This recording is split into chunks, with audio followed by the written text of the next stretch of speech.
Hi, this is Bob with a story for you. The title of today's true story is Pennies from Beyond. This phenomenon started around 1993. I was having lunch with a friend in a restaurant in Pasadena, California. I remember it was a Sunday after church.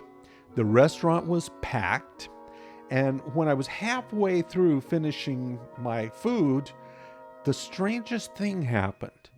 A little girl, probably about 4 years old, got up from her chair where she was sitting with her family, walked across the restaurant, and handed me a penny. I just smiled and said, "Thank you, sweetie, but you can keep it." She smiled and then walked back to join her family. It was strange. Why would she choose to give me a penny in a very crowded restaurant? She wasn't sitting near me or my friend. I didn't dwell on it too long. My friend and I got back into our conversation. In the days, weeks, months, and years that followed, I started finding a single penny in my path. Sometimes they were heads, sometimes tails, sometimes relatively new, and sometimes old. Clean or dirty, I'd pick them up, and I'd find them all over, sometimes on the sidewalk or a parking lot at the gas station, but also in unusual places, such as a book, in my shoe, or on top of my car. Now, one of the strangest places I found a penny was in the dryer's lint catcher. It was one of those screen wire lint catchers that had a plastic cover on it, with small holes. It was almost impossible for a penny to wind up in a place like that. But there it was. Well, this really intrigued me as to why this was happening. So I remembered something very special to me. When I was a boy, I often visited my grandmother. She would instruct me to get 12 cents in pennies that she kept in a tin sucrettes box. I was always overjoyed because that meant I got to walk down to Mr. Grogan's gas station and buy myself a 16-ounce bottle of Pepsi Cola. This was back in the 1960s when things were cheaper. I always felt rich when I got that big bottle of Pepsi. We only had 12-ounce bottles of Pepsi at home. My grandmother passed away in 1977, but I feel like she's been close to me ever since.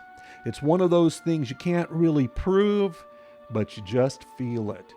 So I chose to believe that my grandmother was still leaving pennies for me to let me know she was close by. And this was especially comforting in an event that followed. In 1996, a fellow named Roberto came into my life. We were attracted instantly.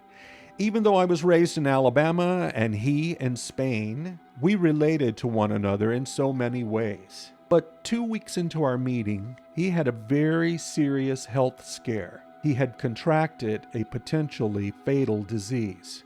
I was with him when he got the diagnosis. It was so scary. After a few days of tears, I suggested we go for a drive to a beautiful place overlooking the Pacific.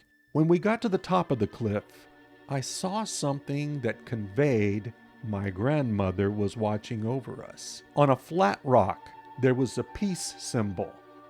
It was assembled from 24 pennies. 24 pennies.